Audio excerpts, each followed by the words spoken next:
Today we're going to have a training on restraint flow chart and understanding the process step by step. Restraint information and flow chart for transportation.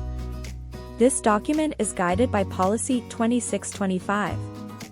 Let's start with key terms and definitions. Physical restraint.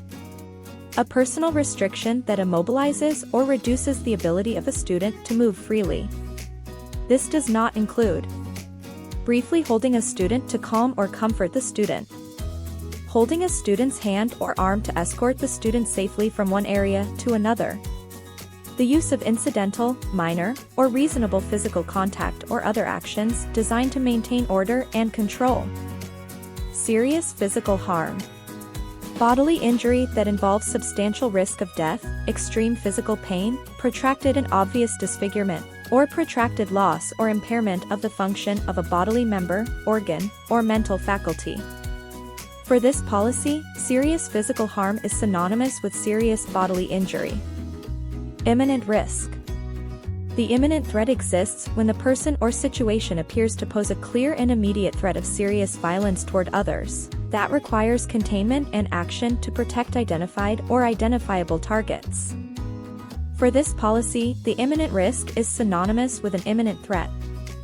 Conditions that triggered the use of physical restraint. Prevent a student from inflicting serious physical harm or injury to self or others. Quell a disturbance or remove a student from the scene of a disturbance in which such student's behavior or damage to property threatens serious physical harm or injury to persons. Unless a student's damage to property creates an imminent risk of serious physical harm or injury to the student or others, the damage of property does not itself indicate an imminent risk of serious physical harm or injury, and shall not be the justification for the restraint or seclusion of a student. Defend self or others from serious physical harm or injury. Obtain possession of controlled substances or paraphernalia which are upon the person of the student or within the student's control. Obtain possession of weapons or other dangerous objects that are upon the person of the student or within the student's control. What if physical restraint occurs on the bus? Physical restraint on the school bus. The following will be completed on the same day of the physical restraint.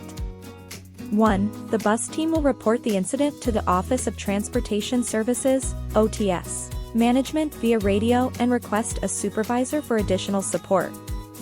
2. The team will complete a bus incident form. Physical restraint on the school bus. The OTS area office staff/supervisor shall contact the school administrator regarding the incident and any related first aid and conduct a staff debrief to discuss 1. Whether the use of restraint was implemented in compliance with FCPS policy. 2. How to prevent or reduce the future need for physical restraint. 3. Utilize bus video if appropriate for staff debriefing. Physical restraint on the school bus. The school team will communicate with the family. Forms of contact include 1. In-person or phone conversation. 2. Communication authorized by parent. 3. Text. 4. A voicemail. 5. Email. School admin and OTS. In collaboration with the school administration, the OTS area office or supervisor will complete the use of physical restraint or seclusion incident documentation, SS/SE 264, incident documentation.